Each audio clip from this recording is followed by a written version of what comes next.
Selamat siang saudara-saudaraku semua. Jumpa lagi dengan saya di channel saya ini. Kali ini saya ingin membahas tentang apa sih itu gangguan cemas. Yaitu sebuah gangguan mental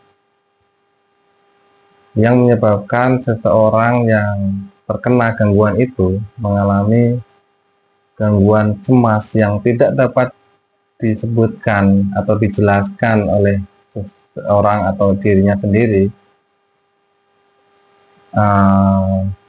Bahkan gangguan itu sudah mengganggu kehidupan sehari-hari. Bisa dikatakan orang itu tidak dapat hidup normal untuk menjalani hari-harinya. Bahkan untuk membawa dirinya saja keluar rumah aja itu berat, karena banyak hal-hal yang dirasakan oleh orang itu, orang yang mengalami. Misalnya jantungnya berdebar-debar, pusing, kelingan, mau jalan keluar rumah itu perut rasanya nggak enak, deg-degan, takut pingsan, takut mati, takut kecelakaan. Banyak hal yang ditakutkan. Bahkan ketika mendengarkan berita orang meninggal, itu dirinya berpikir kalau sebentar lagi dirinya pun akan meninggal. Nah, itu gangguan cemas atau ansietas itu adalah gangguan mental yang disebabkan oleh ketidakseimbangan hormon di otak. Gangguan cemas atau gangguan panik itu sama, jadi disebabkan oleh gangguan ketidakseimbangan hormon di otak manusia. Dan ada hormon serotonin, ada hormon dopamin, ada norepinefrin. Nah, itu ketidakseimbangan hormon itu menyebabkan seseorang itu mengalami psikosomatik, yaitu sakit gangguan pikiran yang menyebabkan gangguan di badan, ya, keluhan di fisik gitu. Jadi gangguan pikiran yang menyebabkan gangguan gejala fisik. Gejala fisik yang dialami banyak sekali, ya. Misalnya tadi jantung berdebar, karena kalau dikatakan dokter itu psikosomatik itu banyak berhubungan dengan saraf simpatik dan parasimpatik. Jadi ketika seseorang itu mengalami gangguan cemas atau panik, maka respon dari badan itu akan sangat berlebihan. Contohnya jantung berdebar, seperti rasanya kurang oksigen, terus kemudian pikirannya kacau atau pikirannya mau pingsan, atau misalnya gemetar, atau misalnya lagi mual, itu kemudian kesemutan atau menggigil, kedinginan gitu, ya. Ketika diperiksakan ke dokter secara medis,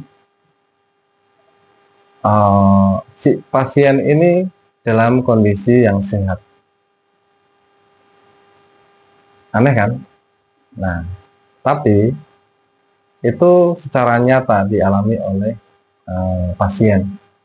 Gangguan-gangguan fisik yang mengerikan itu dialami oleh pasien, bahkan tidak dapat dipahami oleh keluarga sekitar atau teman-temannya. Dikatakan, kamu ini nggak bisa berpikir positif aja, kamu itu kurang iman. Padahal yang dirasakan oleh pasien itu mengalami gangguan yang ngeri, ya. Tapi kenapa bisa dikatakan secara sehat secara fisik? Ya karena secara pemeriksaan medis itu menunjukkan hasil yang normal semuanya, cara tes urin, cara tes lambung, cara tes darah, dan itu masih dikatakan dengan masih batas normal. Bahkan kadang-kadang anggota keluarga mengira itu kena gangguan santet atau gangguan jin, ya. Ada yang diruqyah segala atau ada yang didoakan dengan cara itu, dengan harapan bisa keluar dari gangguan jin itu. Tapi apa sih penyebab utamanya? Yaitu tadi gangguan di kepala. Jadi terapinya pun harus secara benar-benar, secara uh, sistematik dan benar ya dilakukan oleh ahlinya. Jika Anda mengalami hal itu, silahkan bisa mengunjungi psikolog atau psikiater, karena uh, ya hanya mereka, mungkin psikolog atau psikiater itu lebih mengerti ya daripada SPPD atau dokter umum, karena mereka yang mendalami ilmu itu.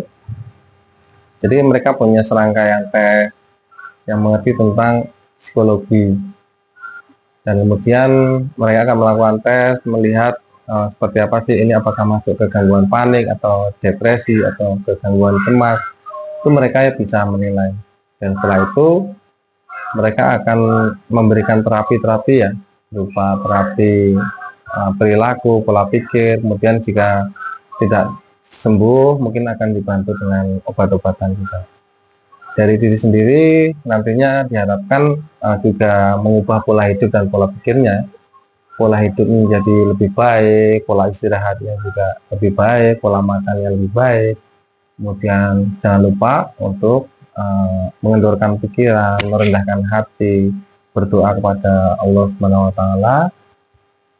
Nanti dengan terapi yang seimbang antara perbaikan-perbaikan dari pola hidup, pola makan, pola istirahat, kemudian dari pikiran yang tadinya selalu mikir berat-berat, kemudian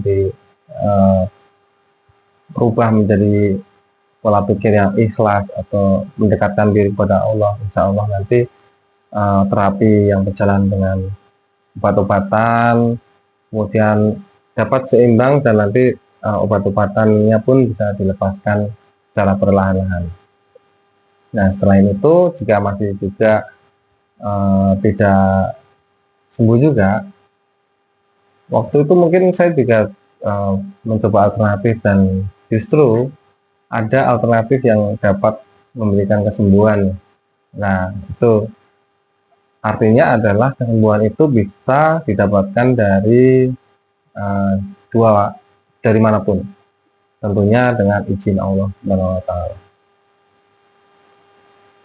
Demikian